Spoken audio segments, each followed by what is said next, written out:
casa.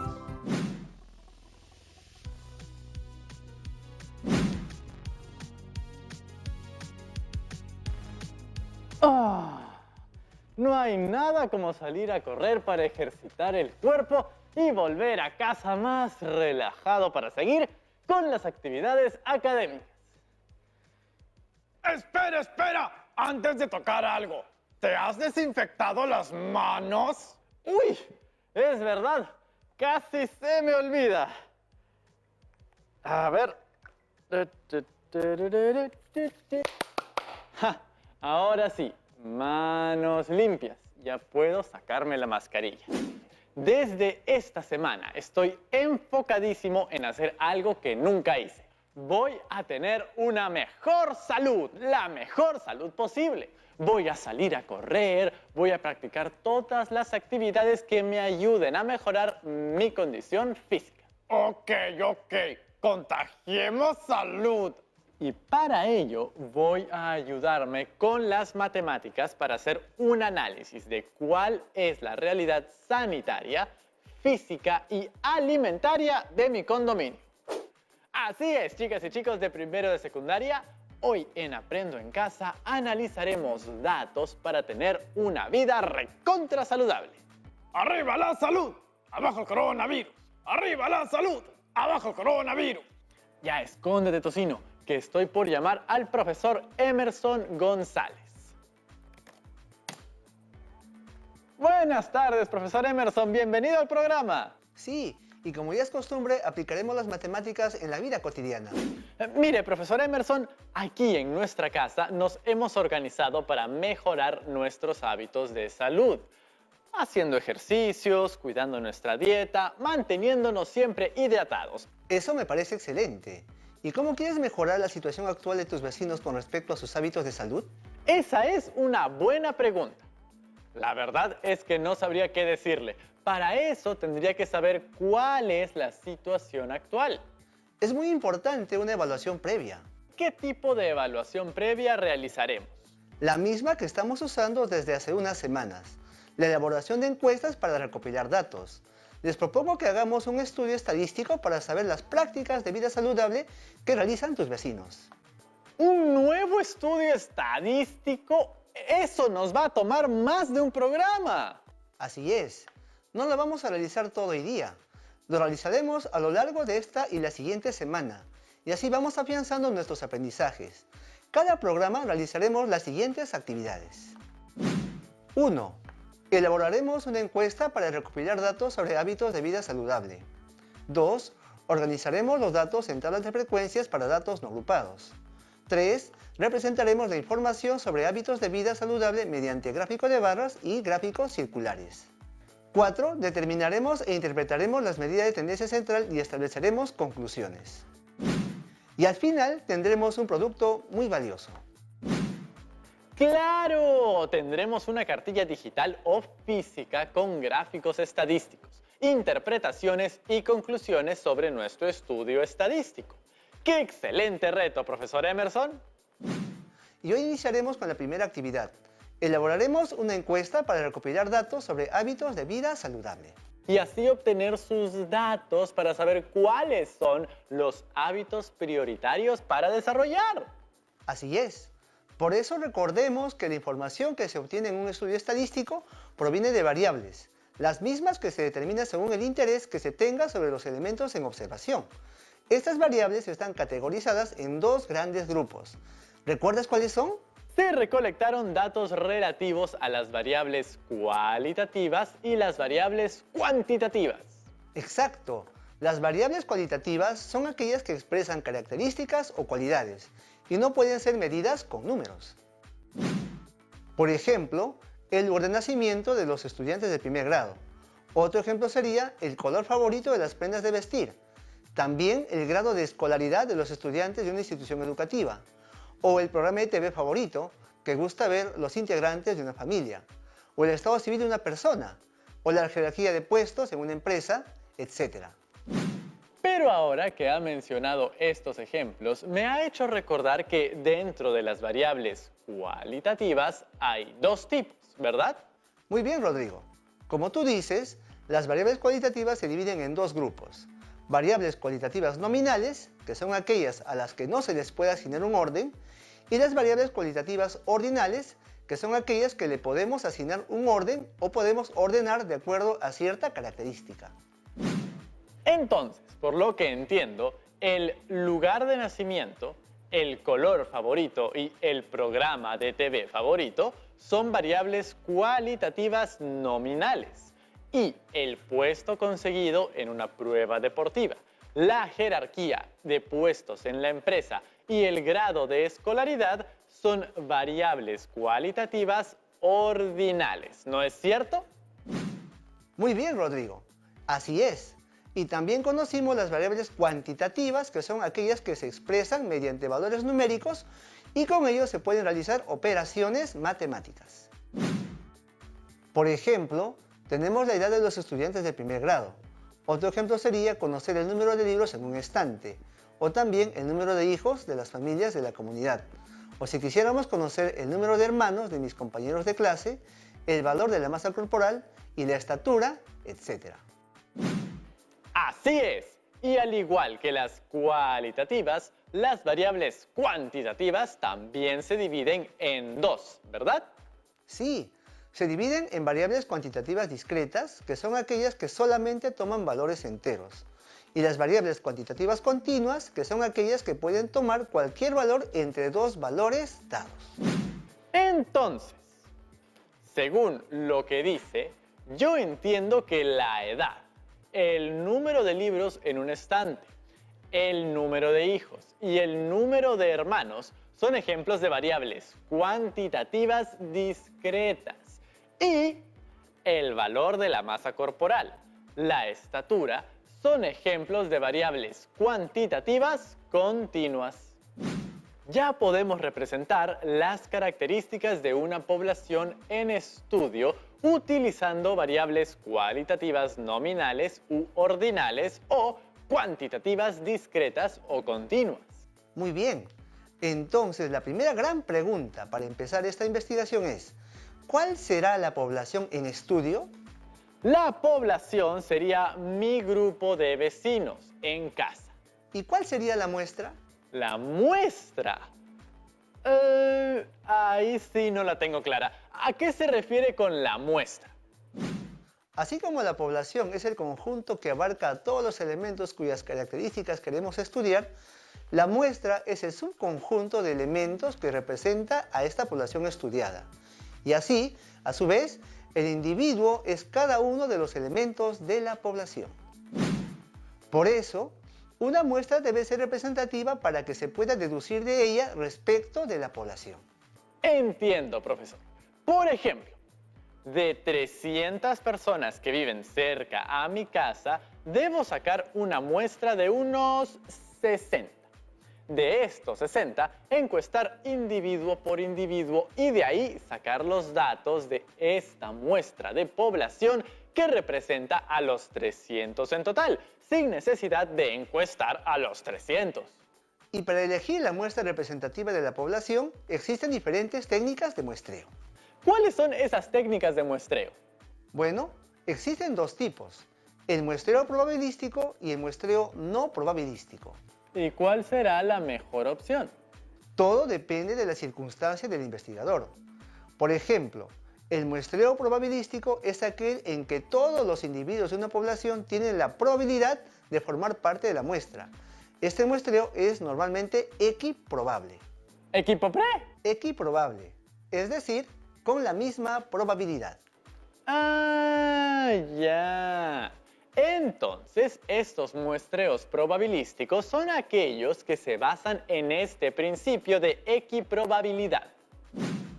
O sea, aquellos en los que todos los individuos de una población tienen la misma probabilidad de ser elegidos para formar parte de una muestra y, consiguientemente, todas las posibles muestras tienen la misma probabilidad de ser seleccionadas. Y entre los métodos de muestreo probabilístico más utilizados en investigación encontramos los siguientes: muestreo aleatorio simple, sistemático, estratificado y por conglomerados. Y dentro del muestreo no probabilístico también hay diferentes tipos. Eso quiere decir que hay diferentes opciones de muestreo para cualquier tipo de investigación. La clave está en conocer bien cada uno de ellos para elegir la mejor opción. Así es. Así tendrás la mejor encuesta posible para poder desarrollar tu plan de vida saludable. ¡Genial! Entonces, después de la pausa, nos explica todos los tipos de muestreo para poder realizar la mejor encuesta posible. Ok, Rodrigo. ¡Perfecto! Ya volvemos después de esta pausa.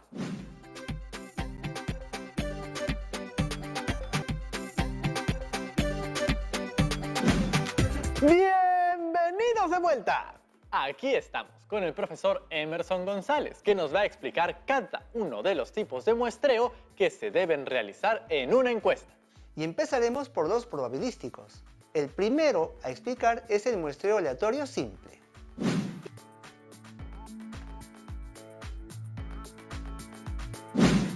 Bueno, el muestreo aleatorio simple consiste en, primero, asignar un número a cada individuo de la población. Y segundo, a través de algún medio mecánico, que puede ser papelitos dentro de una bolsa o números aleatorios generados con una calculadora o computadora, se eligen tantos individuos como sean necesarios para completar el tamaño de muestra requerido. Por lo que entiendo, es un tipo de muestreo muy simple. Pero eso sí, para poder realizarlo necesito un listado de todos los vecinos que viven cerca de mi casa, ¿verdad? Así es. Tendrías que hacer todo un censo interno. Es una zona grande. Yo calculo que debe haber 90 personas que viven cerca y alrededores de mi casa, incluyendo hombres, mujeres, niñas y niños. Mira, si quieres aplicar este tipo de muestreo, entonces deberías, primero, conseguir un listado donde se asigne un número a cada uno de los 90 vecinos que componen la población de tu condominio. Y luego, a través de un método aleatorio, que puede ser ¡una aplicación para sorteos! Sí, elegirás aleatoriamente los individuos eligiendo sus números, hasta completar el tamaño requerido de la muestra. ¿Y cuál sería el tamaño ideal? Creo que para nuestro caso, 30 individuos estaría bien. O sea que, para este método, lo que necesito es un listado de los 90 vecinos que viven cerca a mi casa. Manos a la obra, profesor. Lo conseguiré siempre siguiendo los protocolos para no contagiarse del COVID-19. Mientras tanto, te explico el siguiente tipo de muestreo, el muestreo sistemático. Este método se enfoca en elegir a cada persona para que sea parte de la muestra. Por ejemplo, puedes elegir que cada quinta persona sea parte de la muestra. Me refiero a que tu listado de 100 lo divides en partes iguales, formando diferentes grupos y eliges a un individuo de cada uno de esos grupos. Mira, lo primero que necesitamos hacer es ordenar a la población por orden alfabético. Por ejemplo, empezando desde la primera letra del apellido. Ok. Hacemos una lista de los vecinos, ordenada por orden alfabético y la numeramos. Así es. Y luego aplicamos la siguiente fórmula. K es igual a N, que representa al número total de personas de la población, entre N, que representa a la muestra. Bueno, entonces, siguiendo el ejemplo anterior, definiremos una muestra de 30 personas dentro de los 90 vecinos, que es la población.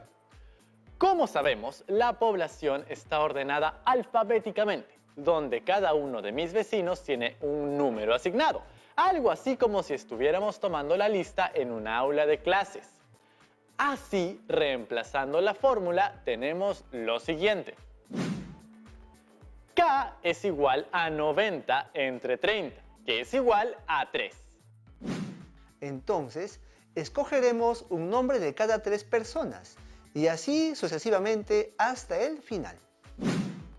¡Claro! De la lista de 90 selecciono al número 3, al 6, al 9, al 12 y así sucesivamente hasta el 90, obteniendo mis 30 individuos para la muestra. Muy bien, Rodrigo. Me alegro que estés aprendiendo más y más. Ahora veamos el muestreo estratificado. Este es el método en el cual una población grande se divide en grupos más pequeños. Estos grupos pueden organizarse o clasificarse por sexo, edad, región, etc. Y luego hasta podemos obtener una muestra de cada grupo por separado.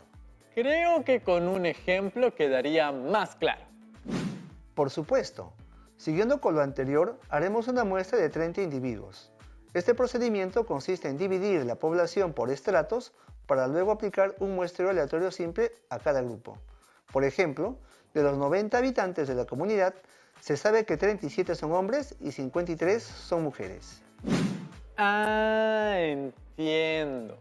Entonces, ahora al grupo de 37 hombres le aplicamos un muestreo aleatorio simple y elegimos 15. Sí, y luego al grupo de 63 mujeres le aplicamos un muestreo aleatorio simple y elegimos otras 15. Y así tenemos nuestra muestra de 30. Muy bien. Ahora veamos el muestreo por conglomerados. En este muestreo se divide la población en distintos conglomerados y se toman al azar algunos individuos de cada uno de ellos. Por lo que entiendo, sería algo así. Para elegir la muestra de mis vecinos, divido a los 90 en 3 grupos de 30. Selecciono aleatoriamente a 10 números de cada grupo y de esta manera tendría a los 30 individuos de nuestra muestra. ¡Excelente! Así se hace un muestreo por conglomerados. Entonces, en el aleatorio simple se elige del total de los 90 a 30 al azar, por sorteo.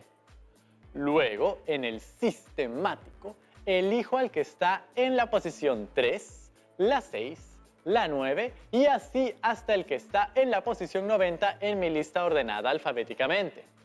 Y tercero, en el estratificado lo separo tomando alguna característica como el sexo y elijo al azar 15 hombres y 15 mujeres. Por último, en el de conglomerados los separo también en grupos, pero en vez de elegir siempre al tercero, elijo al azar. Exactamente, Rodrigo. Así son los muestreos probabilísticos. ¡Genial! ¿Cómo serían los no probabilísticos? Bueno, los muestreos no probabilísticos son aquellos en los que no conocemos la probabilidad de que un elemento de la población pase a formar parte de la muestra, ya que la selección de los elementos depende en gran medida del criterio o juicio del investigador. Normalmente, estos métodos se utilizan en estudios exploratorios o intencionales y los más utilizados son 3. Muestreo por conveniencia, muestreo discrecional y muestreo por cuotas. O sea que estas muestras no se seleccionan al azar, sino a criterio del investigador. O sea, yo mismo elijo según mi criterio a quienes incluyo en mi muestra de 30. Así es, tú lo seleccionas. ¡Soy un seleccionador! Como Gareca. Algo así, porque la idea también es formar la selección más apropiada para tus fines. Dentro de los muestreos no probabilísticos tenemos muestreo por conveniencia. Aquí el investigador decide qué individuos de la población pasan a formar parte de la muestra en función de la disponibilidad de los mismos. Proximidad con el investigador, amistad, etc. ¡Eso es amiguismo! Pero bueno, estamos hablando de resolver una encuesta. No hay ninguna injusticia en este caso. No, aquí el único que se beneficia eres tú, pues facilitarás la obtención de datos de los individuos que selecciones. Datos que me ayudarán a desarrollar mi plan de vida saludable para todos. Así es. También tenemos el muestreo discrecional. La selección de los individuos de la muestra es realizada por un experto que indica al investigador qué individuos de la población son los que más pueden contribuir al estudio. Ah, ya. Esa es una selección con asesoría de algún experto. Sí. Y finalmente tenemos el muestreo por cuotas. Si se conocen las características de la población a estudiar, se elegirán los individuos respetando siempre ciertas cuotas por edad, género, zona de residencia, entre otras que habrán sido prefijadas. Este tipo de muestreo es muy utilizado en las encuestas de opinión. ¡Ah, claro! Por eso en las encuestas de opinión siempre hay un detalle dependiendo de estas características, como género, o nivel socioeconómico. Entonces, esas son las opciones de muestreo que tenemos. Así es, Rodrigo. Ahora hay que ver cuál sería la más conveniente para tu estudio de hábitos de vida saludable en tu condominio. ¿Cuál será? ¿Cuál será? Lamentablemente, profesor, no tengo la lista completa de las 90 personas que viven en los alrededores. ¿Qué hago? Mira, ya que no cuentas con una lista que te sea útil, pero conoces a alguno de tus vecinos, quizás te convenga hacer un muestreo no probabilístico. ¿Conocerás por lo menos a 30 vecinos? Creo que sí. Elijamos el muestreo no probabilístico por conveniencia. ¿Qué les parece? Así será mucho más sencillo. Tanto ustedes como yo decidiremos qué individuos de la población formarán parte de la muestra. Buscaré entre mis contactos del celular a todos los vecinos que tenga y como ellos conocen o viven con otros vecinos, podrán ayudarme a llegar al número de 30 individuos encuestados. Muy bien, Rodrigo. Ya estamos listos para los siguientes pasos de nuestra investigación. La definición de las variables y la elaboración de la encuesta para la recolección de datos. ¡Definamos las variables! Recordemos que en los programas anteriores sobre la discriminación trabajamos con variables cualitativas. Esta vez trabajaremos con las variables cuantitativas. Usaremos ambas, Rodrigo, ya que tanto las variables cualitativas como las variables cuantitativas discretas nos ayudarán a tener un panorama más completo. Ahora, elaboremos la encuesta. Hay que tener siempre en cuenta la meta del estudio y cumplir con todos esos objetivos. Entonces, ¿cómo iniciaríamos la estructura de la encuesta? Ya sé. Primero, ponerle un título. La nombraré Estudio sobre prácticas de vida saludable. Muy bien. Luego habría que poner una pequeña introducción. Ahí debe mencionarse el propósito de la encuesta. Yo pondría... La presente encuesta tiene como propósito recoger información sobre las prácticas de vida saludable que llevan las personas. Y, aunque esta encuesta es anónima, les solicitaremos a las personas que indiquen si son del sexo femenino o masculino, así como su edad. Y para cerrar esta parte de introducción, les explicaremos que deben marcar con una X la respuesta que crean conveniente para cada una de las preguntas con total sinceridad. Ahora sí, pasamos a elaborar el cuestionario. ¿Qué le parece, profesor Emerson? Excelente. Parece que ya has hecho una encuesta antes. ¿Cuál sería la primera pregunta? Ya que el tema que me preocupa es mejorar los hábitos de salud, debo empezar preguntando: ¿qué tan importante es este tema para los encuestados? Entonces, mi primera pregunta sería: ¿te preocupas por llevar hábitos de vida saludable? Con 3 posibles respuestas: sí, lo intento y no. Muy buena pregunta inicial. Para la segunda pregunta, podrías apuntar a un tema más específico, como las comidas, que es un tema muy importante en el tema de la salud. Sí, mi segunda pregunta sería: ¿mantienes un horario regular de comidas? Y la respuesta sería dicotómica, es decir, con 2 opciones: sí y no. Muy bien. Otro punto importante que va de la mano de la alimentación es el tema de la hidratación. Por ello, mi pregunta número 3 sería: ¿cuántos vasos de 250 mililitros de agua bebes al día?